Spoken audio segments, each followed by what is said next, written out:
Hello student, हम क्षितिज का part number 3 पढ़ रहे हैं, सवैया और कवित। हम इससे पहले भाग में कवित पढ़ चुके हैं, सवैया पढ़ चुके हैं। अब हम कवित पढ़ेंगे। आइए कवित पढ़ते हैं। डार दुरुम पालन बिछौना नव पल्लव के सुमन झिंगुला सोहे तन छवि भरे दे पवन झुलाए केकी कीर पथरावे देव कोकिल हलावे हुलसावे कर तारी दे पुरित पराग सो उतराई करे राई नोन कजकली नायिका लतान सिर सारे दे मदन महीपजू को बालक वसंताही प्रातही जगत गुलाब चटकारी दे। आइए हम इसकी व्याख्या देखते हैं। इन पंक्तियों में कवि ने वसंत के आगमन के बारे में की तुलना एक नव बालक के आगमन से करते हुए प्रकृति में होने वाले परिवर्तन के उस रूप को दिखाया है जिस तरह परिवार में किसी नए बच्चे के आगमन पर सारे के चेहरे खिल जाते हैं। उसी तरह प्रकृति में वसंत के आगमन से चारों ओर रौनक छा जाती है।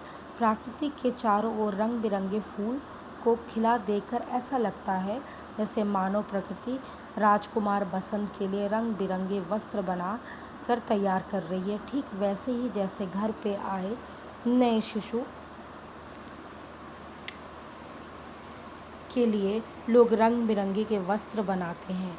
पेड़ों की डालियां ने नए नए पत्ते निकल आए हैं, वे झुकी सी जाती हैं। मंद हवा के झोंके में वे डालियां ऐसे ही हिलती डुलती हैं जैसे घर के लोग बालक को झूला झुलाते हैं। बागों में कोयल, तोता, मोर आदि विभिन्न प्रकार के पक्षियों की आवाज़ सुनकर ऐसा प्रतीत होता है कि मानो बालक रूपी वसंत का जी बहलाने की कोशिश कर रहे हैं।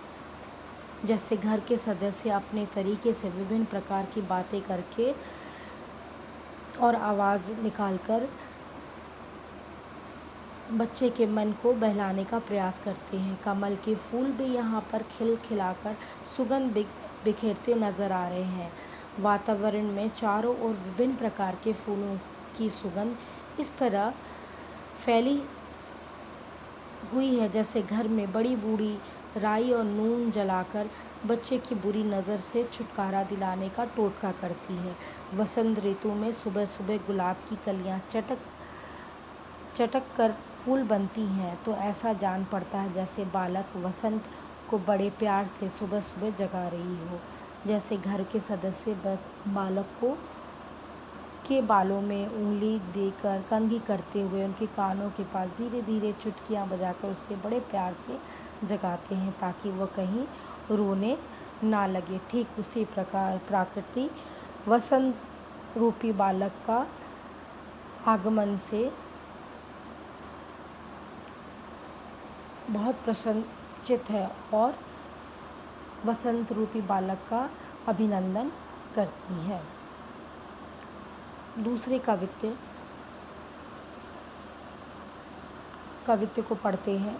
फटिक सिलानी सौ सुधाए सुधा मंदिर उद्धि दधि को सो अधिक उमंगे अमंद बाहर ते भीतर लौ भीति ना दिखाए देव दूध के सो फेन फैलायो आंगन फरसबंद तारा सी तरुणी तमे डाली झिलमिल होत मोतिन की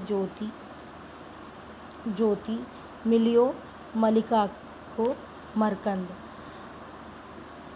अरसी के अंदर में आभा सी उजारी लगे प्यारी राधिका को प्रतिबिंब सो लगत चंद। इन पंक्तियों का अर्थ है, इन पंक्तियों में कवि ने पूर्णिमा की चांदनी रात में धरती और आकाश के सौंदर्य को दिखाया है। पूर्णिमा की रात में धरती और आकाश में चांदनी की आभा इस तरह फैल जाती है जैसे प्राकृतिक में बने क्रिस्टल नामक शिथिल से निकलने वाली दूधिया रोशनी संसार रूपी मंदिर पर ज्योति कर रही हो। अर्थात कहने का अर्थ यह है कि